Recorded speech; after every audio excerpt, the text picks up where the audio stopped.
couples in? Yes.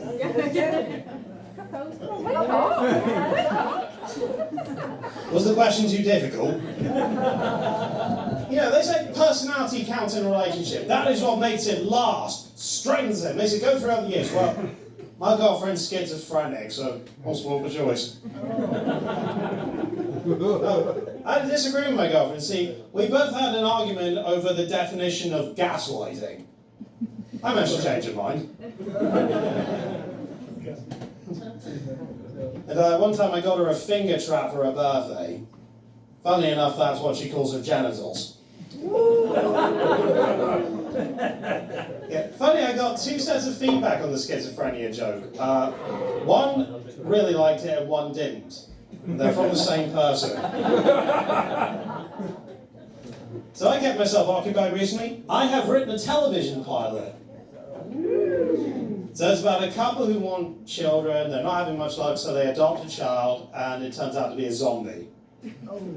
I call it Raising the Dead.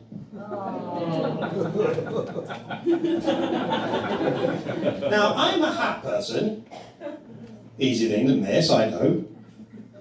Now, apparently, if you see somebody wearing a hat, it is okay to either yank it off them, or not just ask for it, to beg, plead, demand to wear, like, can I wear your hat? It looks so good, can I please try out on it so big? I have found out the hard way that the same exact rule does not apply to women's bras. Double standards, eh? What can you do? Hello there. That is a lovely pair of knickers you're wearing. Would you mind if I tried them on? Oh, they will go so nicely with my collection. I don't care that they haven't been washed. So we've got people wearing glasses. You ever just... I haven't got to the punchline yet, steady on. You let somebody wear your glasses, they always say the same bloody thing, don't they? Like, oh, your eyesight's bad. Oh, nothing gets past you, does it? Like, do you sit in people's wheelchairs and go, a bit slow, isn't it? Now, 'tis the job of every comedian to know where to draw the line. I do, it's right over there in the bathroom.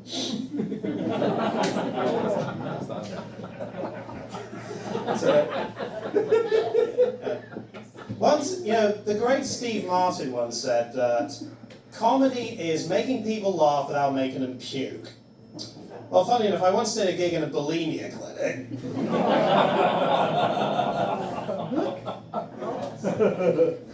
Thank you. So, you know, this year the legendary French filmmaker Jean-Luc Godard passed away. He once said that all I need to make a film is a girl and a gun. Oh, thank God he didn't work with Alec Baldwin.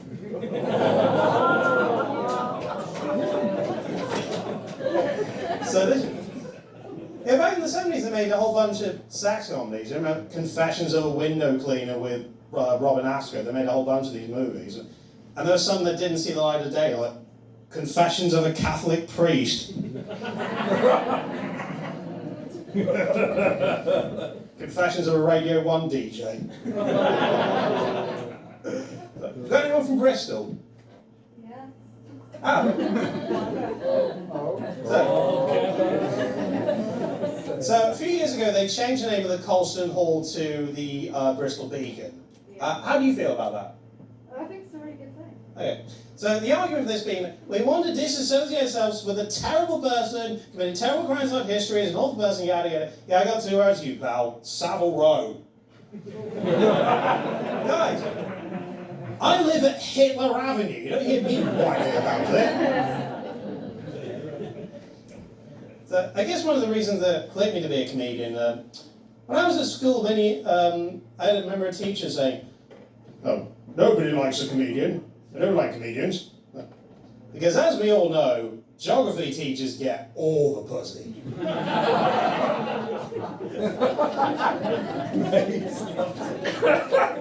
So, did you lot have sex education when you were at school? I didn't. I wish I had though, because everybody's first time is terrible. Mine was no exception. I could have benefited with that. There's a lot of fumbling about, awkward, didn't know what I was doing. Geography teacher wanted his money back.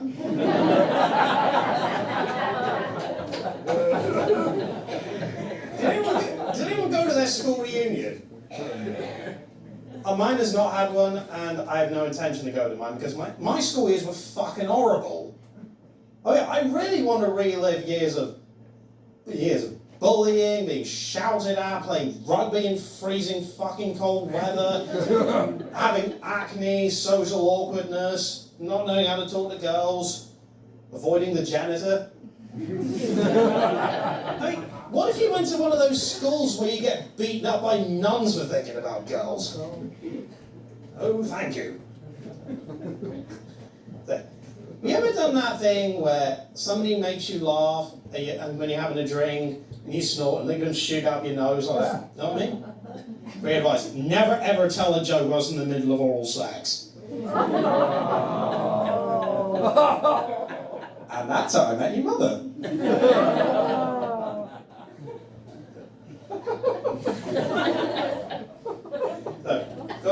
I got mugged at the train station today. £100 for an open return ticket to London? Fuck off. Once upon a time, I once did a gig at a nudist colony. Oh, I haven't seen so many pricks, dicks, twats in one room since I last tuned into Question Time. Also on the bill was a naked ventriloquist. Rubbish. I could see her lips move.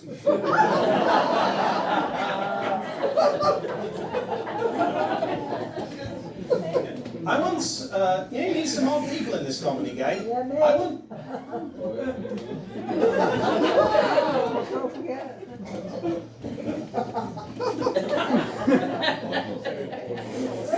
Anyway, where was I? Oh yes. So, as I was saying,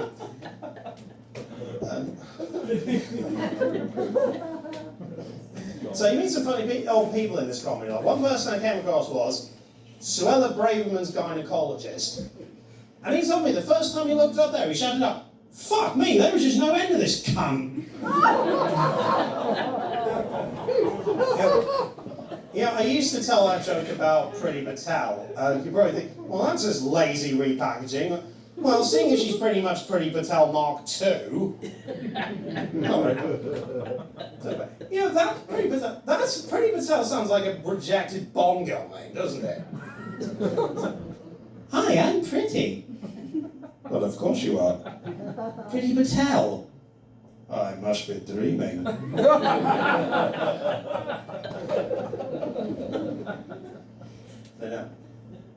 So my dad used to tell me that the cruelest thing you can do to an enemy is just ignore them. I now understand why he was kicked out of the army.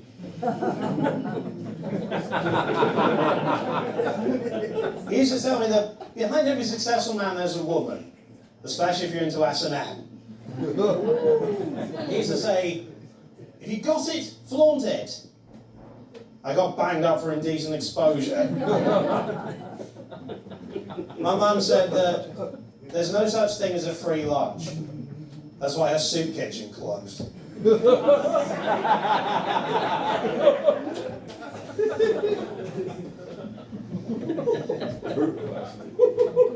There are some phrases that kind of irk me.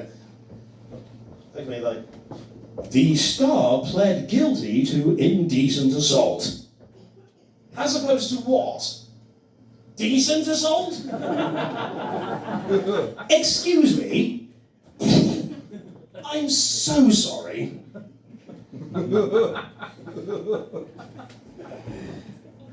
So Carl will say they're seeing each other, but... Well, go... Oh, you make eye contact. Good for you. So, oh, we're going out. Oh, you leave the house occasionally. That's great. Good for you. There's such mundane ways of describing, being in a relationship with somebody. It's like, hi, this is my partner. We exist together. Hi, this is my wife. We consume oxygen. So, hey, Stevie Wonder, how's that girl? Ah. You ever notice when you have a conversation with somebody and they say, well, needless to say, and then they resume talking? So, well, if it's needless to say, why are you fucking saying it then? What do I think about it? Well, needless to say.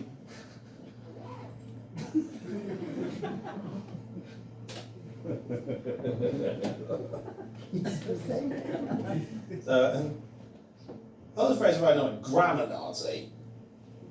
Yeah, being Jewish, I might have offence with that, but let's think about this. Being British, we insist on words being spelled, pronounced correctly, and that apparently equates with Nazism, apparently. Because as we all know, there was a special wing in Auschwitz reserved for people who misuse apostrophes. I have a Jewish mother. She doesn't like me telling the Jewish jokes, so we've agreed to a compromise. I'm saving them all up for the next Labour conference. But people are saying, people are arguing, oh, Kanye, or whatever the fuck he's calling himself, is anti-Semitic. The Labour Party's anti-Semitic. Mel Gibson's anti-Semitic. Well, I'll let you in on something, fellas. Speaking as a Jew, we are the most self-loathing motherfuckers in history. So, yeah, even Jews are anti-Semitic. Hey, well, people have been hating us for over 2,000 years. Why break the habit of a lifetime? Yeah.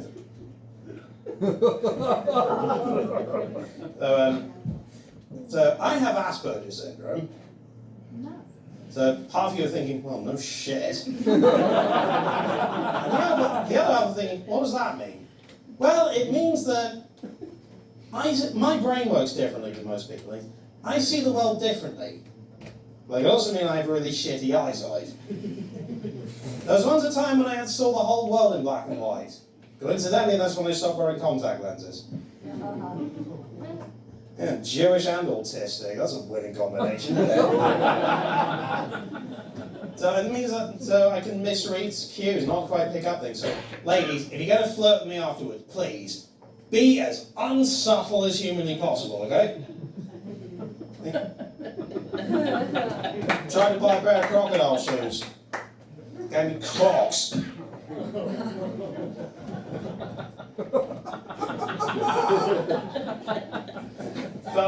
On my way here, a fella on a bicycle trying to sell me drugs. He was peddling. I'm thinking about, what's been going on with comedy this year, like people getting cancelled and gigs interrupted, derailed, and I remember how things used to be. Like, did you know the great Bob Hope used to perform on stage with a golf club? That was his trademark, that was his famous prop. And funnily enough, nobody ever heckled or invaded any of his sets. I mean, I'm not taking any chances, I'm buying a fucking shotgun. So, you want to heckle me? You better be funny, motherfucker.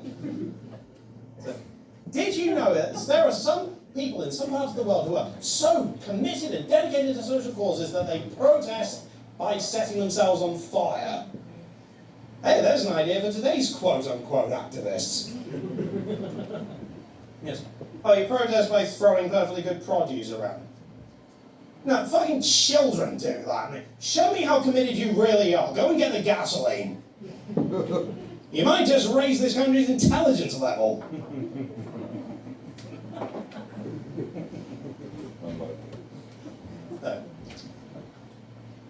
It's just a shame that my comedy nights seem to end the same way as my romantic engagements. I've got to go, I mean 10 minutes is almost up.